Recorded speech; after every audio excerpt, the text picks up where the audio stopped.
It'll be appropriate to share a prayer from Abdu'l Baha.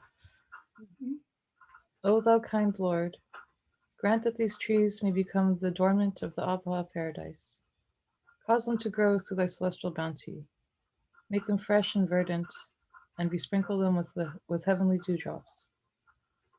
Attire them with robes of radiant beauty, and crown their heads with gorgeous blossoms. Adorn them with godly fruit, and waft over them thy sweet savors. Thou art the bestower, the all-loving, the most radiant, the most resplendent. Abdu'l Baha.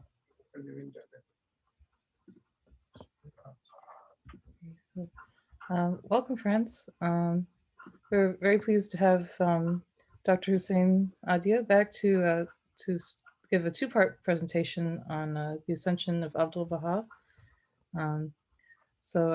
Just a short biography. Dr. Adia is the co-author of Abdu'l Baha in New York, which has been translated into 3 languages, which is a concise, informative history of Abdu'l Baha's activities during his visits to the area, and also the author of A Way Out of No Way, Harlem Prep, Transforming Dropouts into Scholars, 1967 to 1977, a Baha'i-inspired institute, as well as The Calling, Tahirih of Persia and Her American Contemporaries, and Foreigner, From Iranian Village to New York City. So we're extremely excited to have you back. Thank you so much for coming again. And I'll leave the rest to you. Am I unmuted? Yes. Yes. Someone told me that the most popular term for the year 2020 has been unmute yourself. This is so common now. Constantly you hear that, unmute yourself. So I'm used to this. I said, unmute me. I guess we are all so impressed with the life and story of Abdu'l Baha. When you think these days that we have such a wonderful Baha'i administration, we have assemblies, we have national assemblies, we have the House, we have many board member, consular, auxiliary board member, and they are jointly taking care of the affair of Baha'i faith. Then you look back 100 years ago, it was really one person, Abdu'l Baha, with few selected people around him who take care of all the affairs of this religion through their tablet, through the letters, through the prayers that Abdu'l Baha wrote and revealed. So far, they have found 18,000 tablets and prayer by Abdu'l Baha, which they have in the Holy Land. And when you review those some of those tablets and some of those prayers, see that the bulk of them are encouragement, is the admiration for the people who are doing wonderful job, advising to be patient with what's happening, and often, in some occasion actually, it shows the sense of humor that Abdu'l Baha also had. So just one man with a selected few around him did what thousands of people are doing through the administration that at the present time taking care of our affairs. The detail of the story of before and after Abdu'l Baha's ascension was too much to condense it to one session. So I decided to have it in 2 sessions. This way we have some time for the question and answer and some more elaborating on different points. It seems that Abdu'l Baha was very much aware that his time is coming to an end. And there are a variety of stories and tablets and writing that shows that he was. For example, in the tablet that he wrote to Hassan Balyuzi, the hand of a cause, who's also related to Bab himself, his father died. And around, let's say, 1921, maybe 5 months before Abdu'l Baha himself died. ascended. In that tablet, Abdu'l Baha talks about how wish that he would join him, Druzes' father, how he wished that he referred to him as a bird with a broken wing, a fish who are drowning in the sea. And he referred to him as a man who has aged and is old and has not much energy and life left to him. And he's begging God that to bring him to his father and end up his earthly life. So this 5 months later, this wish and this desire of Abdu'l Baha was fulfilled. Now, just let me tell you a few other things that the historian and others have made a reference to Abdu'l Baha's ascension. And it seemed there were quite a number of people who were present at the time in Haifa. A fellow by the name Fujita, that you have heard his name, he has written about the occasion. Fazil Mazandarani, a great Baha'i scholar, has written about it.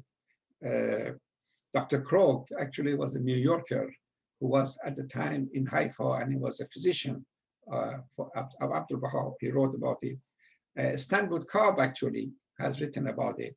And then finally, Curtis Kelsey, you know, the father-in-law of our friend Nat Rothstein. And they all shared stories and things like this, that they remember what took place and what Abdu'l Baha was saying when Abdu'l Baha was doing. For example, Abdu'l Baha shared with them that he had a dream of his father, Baha'u'llah. And Baha'u'llah, in the course of conversation they had, he told Abdu'l Baha, destroy this house. In Khana ra kharab kon, destroy this home. And he interpreted and he shared it that this means that is his earthly life that he wants him to finish. That was one occasion. The other occasion that also shows that Abdu'l Baha's intuition that the end is coming was he mentioned that on one occasion he was in a big mosque replacing the imam. The imam is the person who will stand in front of the masses of the mass prayers, and everybody followed him. And he was waiting for the people to come in. This was a dream. Of course, this was a dream. And then as the mosque get filled up, he suddenly left the mosque, and he was outside the mosque. And he said, I did my job. No, they can continue the prayer. And by that, he again said, he meant that he did all he can do for the welfare of Baha'i faith. No, the masses and the Baha'is were ready to carry the show themselves. There was a visitor to Haifa around that time by the name Suleiman Rafat, Dr. Suleiman Rafat, who was a Baha'i from Turkey. And while he was in Haifa, he got the news that his brother had died. He was extremely sad and upset and this and that. So in the tablet or a conversation with him, Abdu'l Baha said, your brother is not really dead. Your brother just has been transferred from one place to other place. And soon I'm going to join him. This is exactly the word that he told this doctor, and doctor has repeated on a later occasion. Abdu'l Baha and his family, they had a servant in their household by the name Khosrow. Khosrow, when he was 6 years old in India, some Baha'is felt sorry for the poor kid who probably was orphaned and had no family, and brought him to Haifa. And Abdu'l Baha accepted him as his son, as somebody that could help around the house. And this Khosrow was with Abdu'l Baha for, I think, many, many years. And they said only a few days before his ascension, he insisted, and he told his daughter, Abdu'l Baha did, that I want you to make arrangement immediately so Khosrow can get married. And if you don't do it, I do it myself. And then later on, he mentioned that he has indicated that he knew he's going to die. And Khosrow would be so upset and so despondent that he may kill himself. So he wanted him to get married, so at least he has some hope, he has some company, so he could tolerate the death of Abdu'l Baha. And a wedding took place, and Abdu'l Baha attended, and it was such a happy occasion. And he told Khosrow that you've been a loyal servant and a friend, and I want you to stay with the family as long as you live. There was a gardener, actually, by the name Ismail, who were also with Abdu'l Baha for 30 years. And he recalled that some days before Abdu'l Baha's ascension, Abdu'l Baha was in the garden with him. And he pointed to him, he said, Ismail, do you remember the days that this whole area that we have garden and flowers and trees now, that was full of rocks and sand and dirt and all that. Thanks to you and the other friends, now it's so blossoming and it's so beautiful. And then he asked Ismail to give me some couple of oranges. They had the orange tree, you know, those who've been in Haifa, you know that there are so many orange trees around there now. And he had a couple of oranges. And Ismail mentioned either in that day or some other day, as the Abdu'l Baha was climbing the mountain to go to shrine of Abdu'l Baha, shrine of the Bab, Ismail realized that he is very tired and he could hardly walk. So he offered Abdu'l Baha, he said, can I carry you on my shoulder? And Abdu'l Baha responded, Ismail, the day would come that you would carry me on your shoulder. And it's so interesting that Ismail was one of the people who carried the casket of Abdu'l Baha up to the mountain of Carmel mountain to the shrine of the Bab. This man was so in love with Abdu'l Baha that 3 days after Ascension, he said goodbye to everybody, and he went by the shrine of the Bab around Abdu'l Baha's tomb and grave, and he was ready to kill himself. And it was amazing that some people realized family or friend, and they rushed to the mountain and they rescue him, and they did not allow him to die. In a tablet, actually, that Abdu'l Baha also wrote to American Baha'i, he did also mention that this tablet was one of the last tablets that he wrote on November 26. He did make a reference that he feel like at the end, and he said, I have done all I could do, and now it's up to you to be united and to push the faith forward. And in that tablet, I think it was mentioned that please do not, I'm just paraphrasing and I have some recollection of a tablet, that please do not pay attention to my physical body. It may not be around, but I assure you, I'll be with you forever. This was in that particular tablet. On Sunday, I think it was November 26 probably, he had the fever, high fever, 104.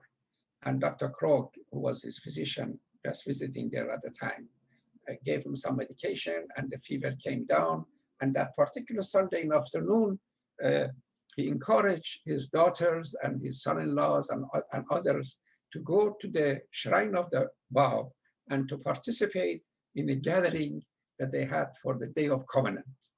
You know, I hope you all know the Day of Covenant was set up as instead of having the birthday of Abdu'l Baha, he refused to have a birthday because it coincided with the declaration of the Bab, and he didn't want to confuse the people. But they said, celebrate Day of Covenant. So many Baha'is went to the shrine. Next to the shrine of the Bab, there was a large room. Now, of course, is the burial place of Abdu'l Baha. In that place, they used to have lots of meetings. And he didn't go to that meeting for the first time. And then later on, his son-in-law told him, oh, the host was rather upset that he could not come. And Abdu'l Baha said, you should assure him that I was there throughout the meeting, and I have listened and I witnessed the whole thing. So Sunday, his fever dropped down, but then following day, Monday, late Sunday night, about 1:30 or so in the morning, he woke up, he had a hard time breathing, and I think his daughter was with him, and he asked for some water, and then his daughter offered him some food, and he made a remark that I'm dying and you're offering me food. This was perhaps one of the last words that Abdu'l Baha has told the family. Around 1:30, he died, 1:30 Monday morning. And then, of course, right away the news got to Akka, he got news to the Western Baha'is, Eastern Baha'is who were there, and they all rushed and they came to the house of Abdu'l Baha. And it was a tremendous setback, a tremendous day of sorrow for all of them. And Mrs. Bush, wife of John Bush, described that how the Western Baha'is, they went on their knee next to the bed that he was laying down, and they were crying, and the family was crying. So it was an extremely sad occasion. So later on that day, the announcement was made by in Haifa that the Abdu'l Baha Abbas Afandi has passed and invited the people for Tuesday morning at 9 o'clock to be prepared and to participate in his funeral.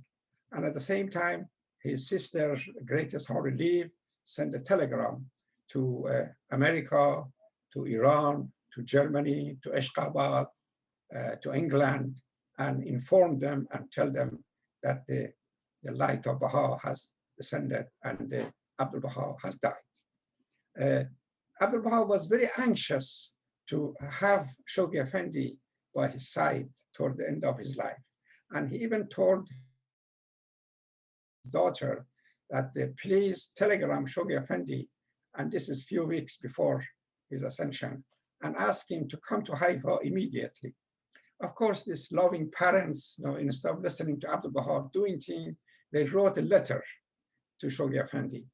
And that letter finally got to Shoghi Effendi after Abdu'l Baha's ascension. And that was a tremendous tragedy in the Shoghi Effendi's life. We will discuss this more in our next session. So at Tuesday morning, a historic event took place in Haifa. The estimate is that between 10,000 and some say 20,000 of the people of Haifa, they were participating in this march and climbing up to the mountain of Carmel to reach the shrine of the Bab.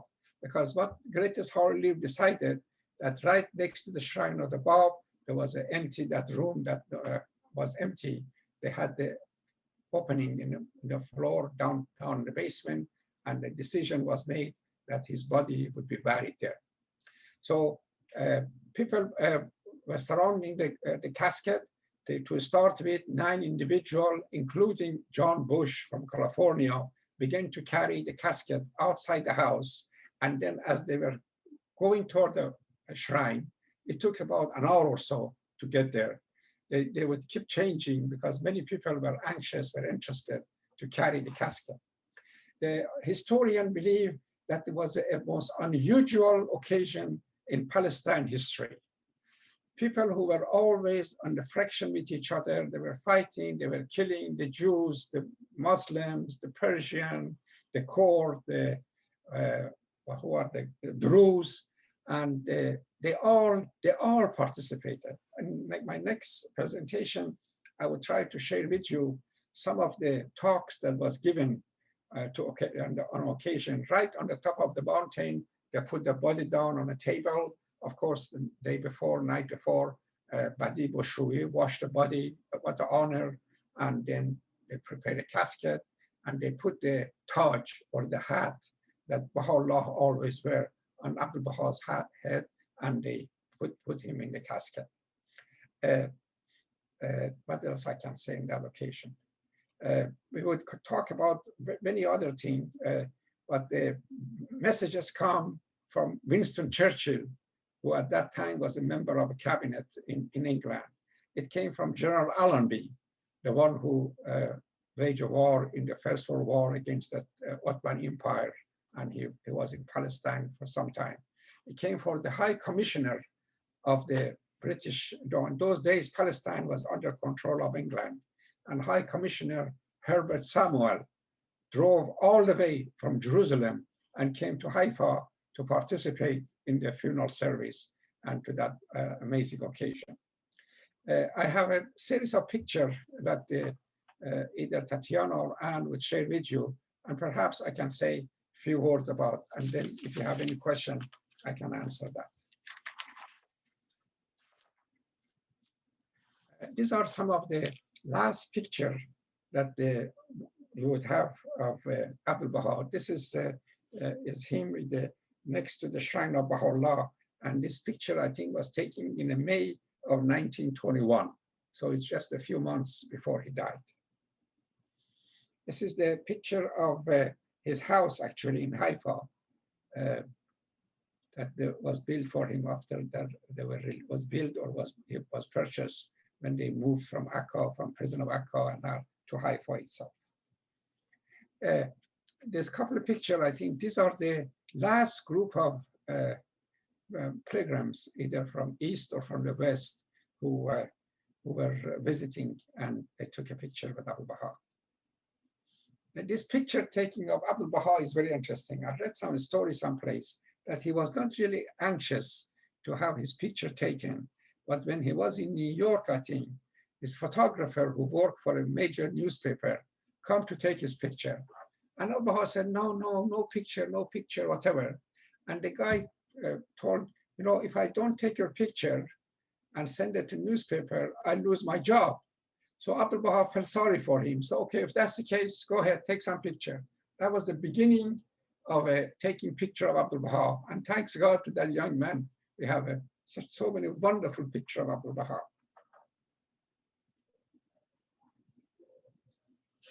This is again a group of visitors and pilgrims. Persian probably, yes.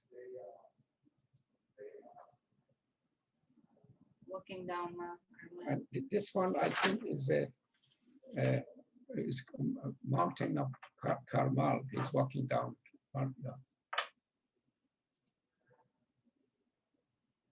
This again his house. This one probably again another picture, another view of his house in Haifa.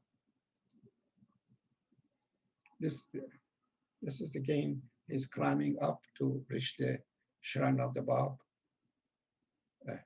I love this picture. It shows his service and his aging. His back is already bending.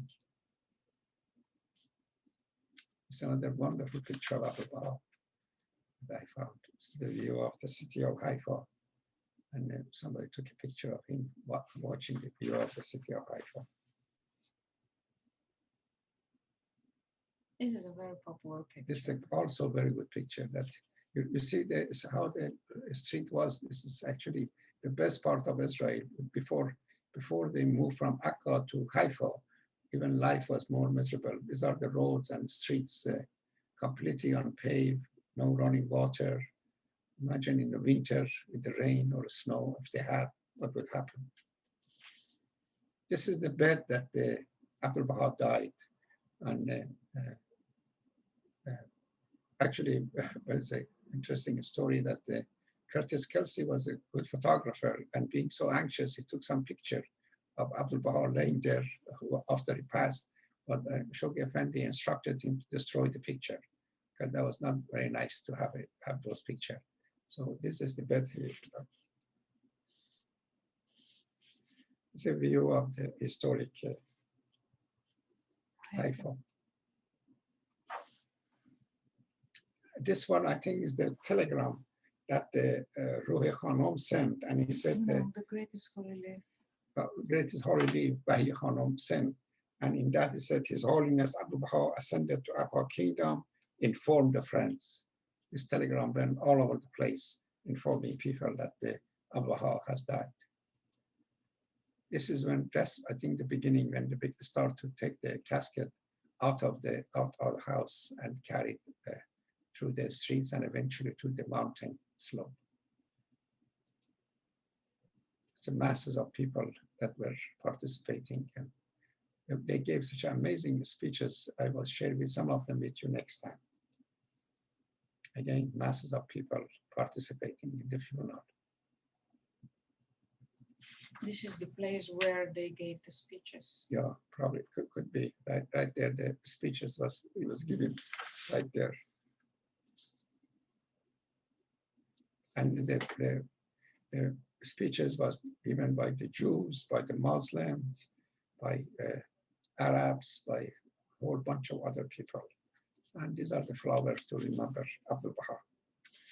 Okay, friends, this is my presentation. So if any of you have any questions or you want me to emphasize some point and describe some more, I would love to do it, anything you wish. Thank you, Anne. Oh, thank you. Yes, if anyone would like to ask a question, you can either enter it in the chat, or since we're a small group, you could also raise your hand or unmute yourself.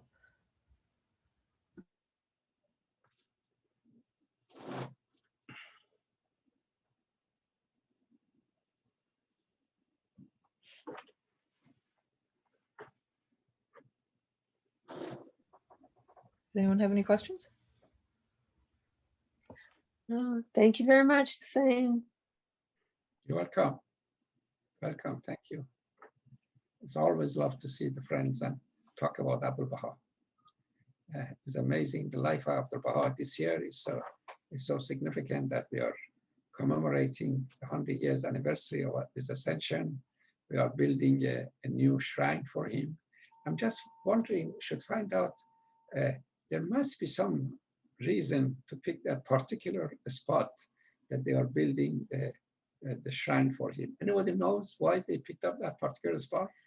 I think I heard that it Talk is louder. right when you put a line between the shrine of the Bab towards the shrine of Baha'u'llah. This spot was right on that line in the middle. Oh, that's a good. So it was like a significantly uh-huh. chosen to be on a line with the shrines of Bab and Baha'u'llah.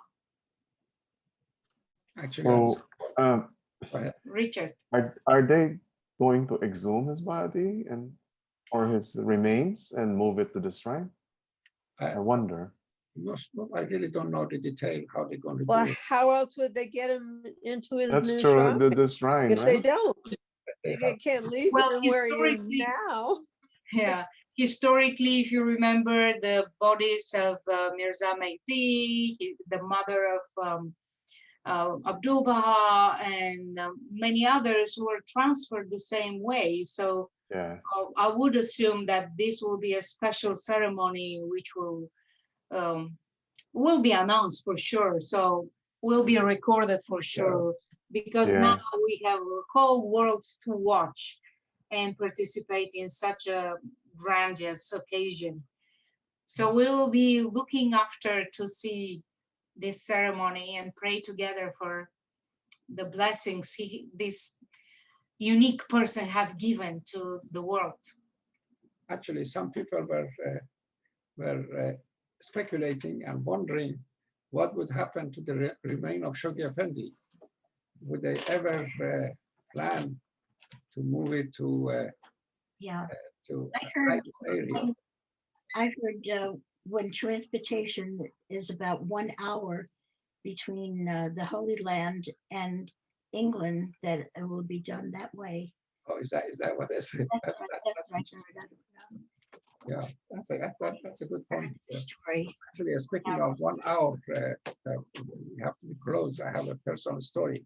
Many years ago, I was a member of assembly, Mali remember, and one of my responsibility was when somebody died, they often ask me to make some arrangement for their funerals and burial and all that, and even give a short talk. You know, I had a car, I had suit, I had a tie, so I was proper for the occasions.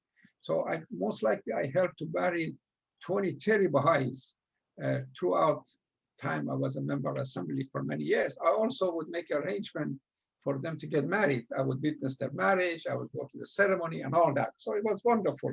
So the funeral house that was taking care of this was a place in Queens called Fogarty Funeral House. And as soon as they contact me that my uncle, my father, my brother, my wife died, please help, I would call the funeral house and I would ask them to please go and carry the body and do, and they knew the Baha'i what they have to do. So one time the funeral manager, he said, you know, why don't you buy yourself a plot in the same cemetery? He said the prices are so reasonable. New York, everything real estate is expensive. So he offered me to buy a plot for myself.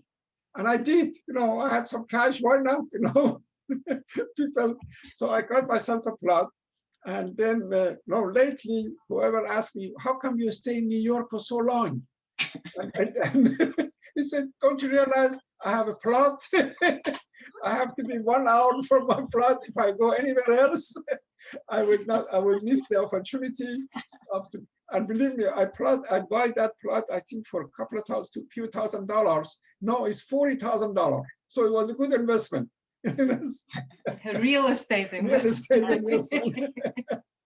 That happened when my husband passed away. The funeral director said, well, would you like a plot right next to him? And I said, I don't know if I'll be here. That's true too. So I don't know where I'll die. That's right. How do you die? Exactly. That's wonderful. Oh, will they get a new casket, I wonder?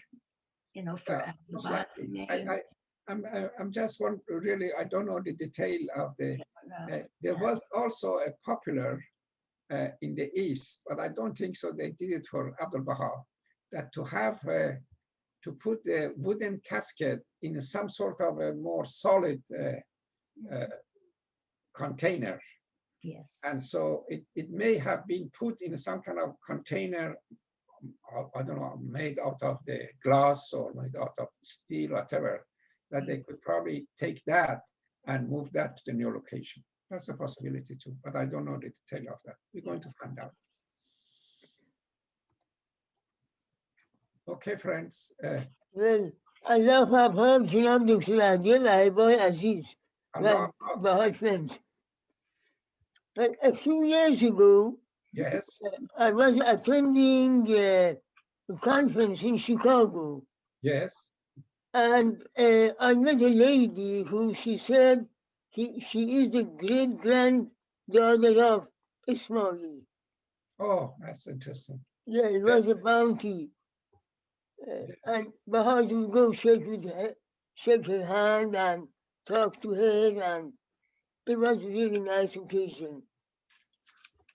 There were really one group of very people in Haifa who were in love with Abdu'l Baha. And his passing is really, next week when I talk more about the recollection of the people or messages that came from Churchill and Allenby and British government and all the poets and the writers. And it is amazing that somebody who went to Akka and Haifa as a prisoner and spent most of his life with his father in exile and in a prison, then he died, and then thousands of the people attend his funeral, and the High Commissioner of Great Britain also come to the funeral. This is a miracle. There's nothing short of that. So it also shows the grandeur and the wonderful services that he has offered to the Baha'i faith. He had 5 daughters, 4 or 5, I'm not sure. And they were very close to him.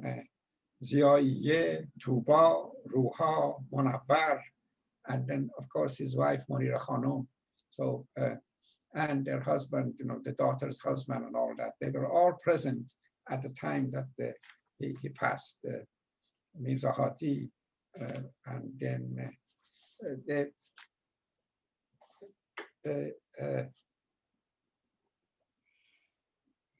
that's okay, that's fine. I said, I don't want to go share with you anything about next week presentation. So we save some information for next week. Okay, that's wonderful. Thank you. If you friends don't have any other questions and we are ready to close this part, sorry to interrupt. Go ahead. I love what your friends. Nice to see. Thank you so much. The talk was beautiful. It was very beautiful. I just had just a question. just from all the writings, from Abdu'l Baha's writings, when he says, you know, look at me, follow me, be as I am. I'm really trying to channel that and try to follow his steps. I'm wondering if you have any thoughts on how exactly, in his great station, how can we follow him? How can we be the candle that he was? How can we draw closer to him? Honestly, any inspiration that you can share, I do appreciate. I have my own theory. I met the man by the name Abul Qasim Faizi, who was a hand of a cause. And I think, and I have watched him, I interact with him. He was the closest human being that I thought is to Abdu'l Baha. In his sacrifices, in his manner, in his talks, in his behavior, and his loving kindness. It's amazing that if you want to know how an average individual could be like Abdu'l Baha, study the life of Abul Qasim Faizi. So this has been my example. I remember there was one occasion, you know, as a sentimental value, I was going to Haifa for pilgrims, and the Seals and Craft, the famous singers in 70s and 80s, they gave me an envelope to give to Mr. Faizi. And I did that. And as soon as he opened the envelope, I saw, my God, the tears start to come down from his face, his eyes. So everybody was upset. We were in Mr. Fadha's house that night. And we asked him, what is the matter, Mr. Faizi? He said, Seals and Craft has told me many years ago that please pray for our success, that we can make it in the music world. Mm-hmm. And they sent this large contribution in that envelope. I have a gut feeling that it was about $100,000 at that time. And he said this was really the fulfillment of their mission. The mission and successful. And there's another occasion. I remember the same night, my daughter Linda was with us, and she was 5 or 6 years old. And Faizi was so kind and loving to children, just like Abdu'l Baha was. So he had the conversation with a little girl. Next morning, when we get up and to try to leave our hotel, the clerk said that, oh, there is something in the mailbox for you. I was surprised, you know, I checked the mailbox the night before. What could be in my mailbox? I thought it was the bill or something. So I went there and I got the envelope. Faizi, believe me, 5, 6 o'clock in the morning, has come to the hotel. That night, he has written a beautiful calligraphy of a short prayer for Linda. Yes. And left it in the hotel. So when these little girls wake up in the morning, you would see that tablet, and she still have it and all that. So I have a whole bunch of so many stories about Abul Qasim Faizi. So just try to know more about him, so you know how to behave as a human being to be close to Abdu'l Baha. Mr. Faizi was really just the embodiment of love. Yes. Wonderful. Yes. And then, of course, his wife and then his daughter completed the biography, and that's published now. True. Thank you. Thank you so much. Yes. Was that quote from Abdu'l Baha, Be As I Am, or is it a song that he sang? Because I remember there was a story of one of the so-called wonderful believers was following Abdu'l Baha in his footsteps, and then she got bitten by a scorpion. That was scorpion. Getzinger. Loa Getzinger, yes. And he said, if you want to follow me, this is what could happen to you. No. Right. So be careful. Be careful what you wish for. So that might have been just a beautiful song. Yes. Be As I Am. That's true. That's true. Thank you, Molly. If you want, I can share a video of a song about Abdu'l Baha. This is, I think, very beautiful. Sure. And can I share? Sure, absolutely.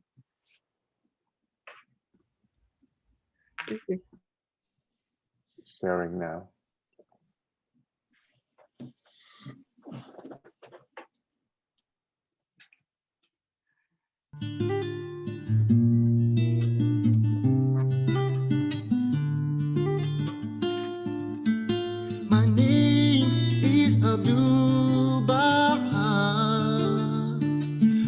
qualification is Abdu'l Baha.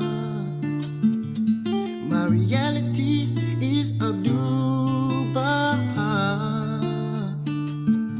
My praise is Abdu'l Baha. Thraldom to the blessed perfection is my glorious and refulgent diadem, and servitude to all the human race is my perpetual religion. My name is Abdu'l Baha. My qualification is Abdu'l Baha. My reality is Abdu'l Baha. My praise is Abdu'l Baha. No name, no title, no mention, no commendation ever, no will I ever have except Abdu'l Baha. My name is Abdu'l Baha. My qualification is Abdu'l Baha. My reality is Abdu'l Baha. My praise is Abdu'l Baha. This is my longing, this is my greatest yearning. This is my eternal life, this is my everlasting glory. My name is Abdu'l Baha. My qualification is Abdu'l Baha. My reality is Abdu'l Baha. My praise is Abdu'l Baha.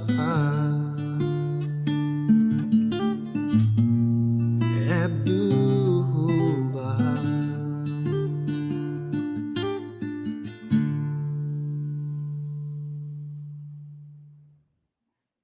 Beautiful. Oh, Thank thank you. you. Thank you, That was Richard. very good choice. That was beautiful. Thank Nice you. closing. Thank you. If you allow me, I will conclude this section of our evening with the prayer for visitation for Abdu'l Baha. Yes. Thank you. He is the all-glorious, O God, my God. Lowly and tearful, I raise my suppliant hands to thee and cover my face in the dust of the threshold of thine, exalted above the knowledge of the learned and the praise of all that glorify thee. Graciously look upon thy servant, humble and lowly at thy door, with the glances of thy eye of thy mercy and immerse praise. Lord, he is a poor and lowly servant of thine, entreated and imploring thee, captive in thy hand, praying fervently to thee, trusting in thee, in tears before thy face, calling to thee and beseeching thee, saying, O Lord, my God, give me thy grace to serve thy loved ones. Strengthen me in my servitude to thee. Illumine my brow with the light of adoration in thy court of holiness and of prayer to thy kingdom of grandeur. Help me to be selfless at the heavenly entrance of thy gate, and aid me to be detached from all things within thy holy precepts. Lord, give me to drink from the chalice of selflessness, with its robe clothe me, and in its ocean immerse me. Make me as dust in the pathway of thy loved ones, and grant that I may offer my soul for the earth, ennoble me by the footsteps of thy chosen ones in thy path. O Lord of glory in the highest, with this prayer doth thy servant call thee at downside and in the night season. Fulfill his heart's desire, O Lord. Illumine his heart, gladden his bosom, kindle his light, that he may serve thy cause and thy servants. Thou art the bestower, the pitiful, the most bountiful, the gracious, the merciful, the compassionate. Abdu'l Baha.